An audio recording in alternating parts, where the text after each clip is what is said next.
can't bring you in on this one, not without an NDA and some proof of funds, but it's really special. Just take my word for it. I just want to give a big shout out to Adam Rosenfeld. We know how important this is for both he and Jon. So Adam made sure he didn't make it. We have a little bit of a problem. We might not be able to do the event at all. Voila! So we are right here looking down over the center courtyard here outside the Maybourne, looking north into the hills of Beverly Hills. On May 7th, 2026, the entire LA team headed to Napa to celebrate the launch of Resident Napa Valley. The scene was set, wine bottles were chilled, but a neighbor was not enthused about a celebration happening next door. 15 minutes before guests arrived, threats were made. So to stay in the best interest of our local residents, we made a pivot. We are being shut down. So are we ready to talk about Napa? Oh, Napa. we were all getting ready. We were downstairs putting our makeup on, our faces, our hair, and Lauren, super zenned out as Lauren always is, and she was carrying something and she said, "We have a little bit of a problem.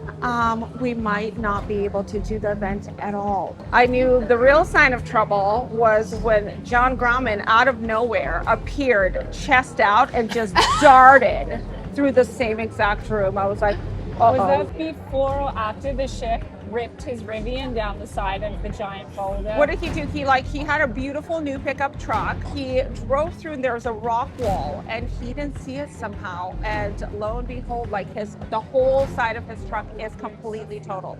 I would like to commend us for the way we handled everything. Looking back now, it was hysterical at everyone's coping mechanisms during this lack time. Or lack of. We had Melina and Renee calling the different restaurants, hotels to ask if we could have the valet park in their parking spots, anything available. You guys called like 6 places and to no avail. Jeff trying not to hyperventilate.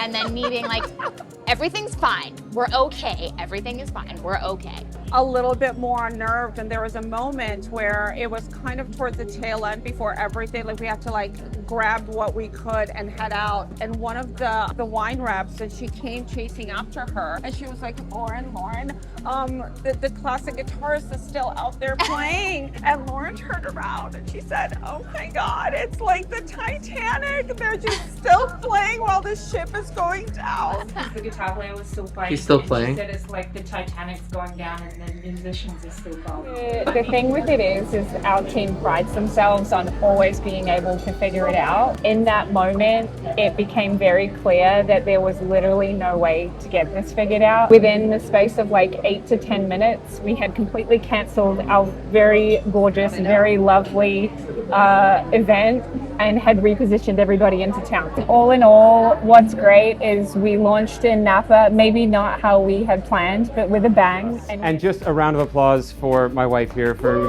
putting this whole thing together and the incredible job that she has done. Again, thank you all for coming, and cheers to living the dream. And we had everybody talking about us the next day. We're going to be the talk of the town. Yeah, isn't that what we want? I think we rallied together like we always do, and were able to pull off something pretty incredible.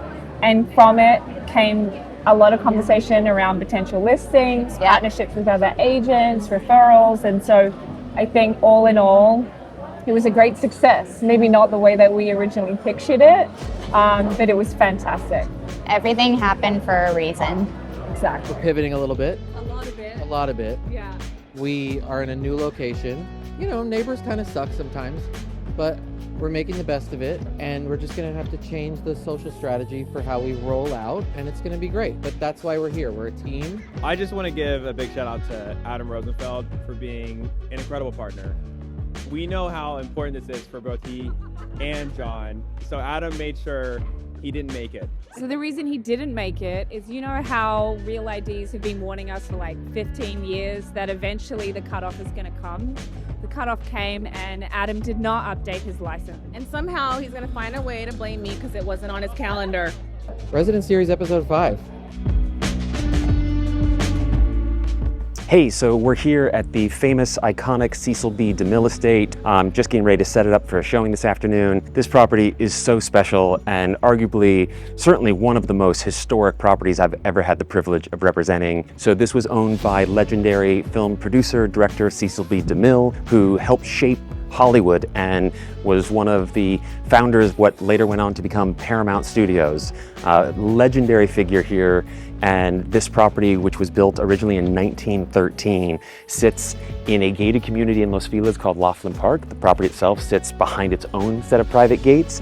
It's on over 2 acres of sprawling grounds, magical views overlooking the Hollywood Hills and the Griffith Observatory.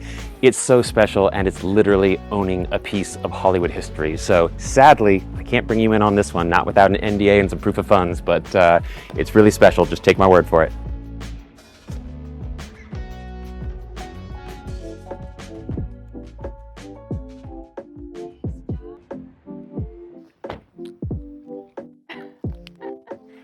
All right, so right about here. My name's Amanda York, and for today's local resident series, I'm in my favorite neighborhood, Beverly Grove.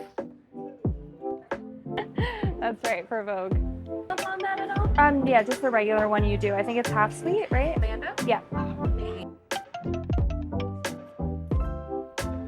Are you filming? Fuck.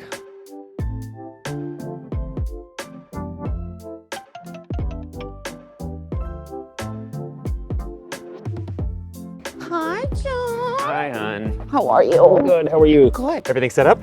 Everything's great. We spent the whole of yesterday and a little bit of this morning making sure that everything's picture ready. So we are here at the Maybourne in Beverly Hills. We are at like the corner of Main and Main. This is the most exclusive address in all of LA because you can literally walk out your front door and have immediate access to the best of everything. The best restaurants, the best shopping. Rodeo Drive is literally 1 block away.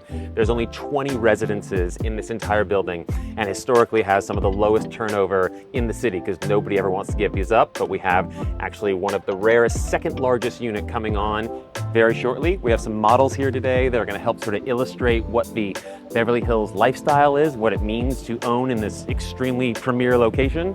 So let's go upstairs and meet our models. All right. Thank you, sir. Hey guys. Hey Jon, pleasure. Thanks for coming. Thanks for doing this. Jeffrey, hi, big fan of your work. Big fan. Thanks. Hi. Hi, how are you?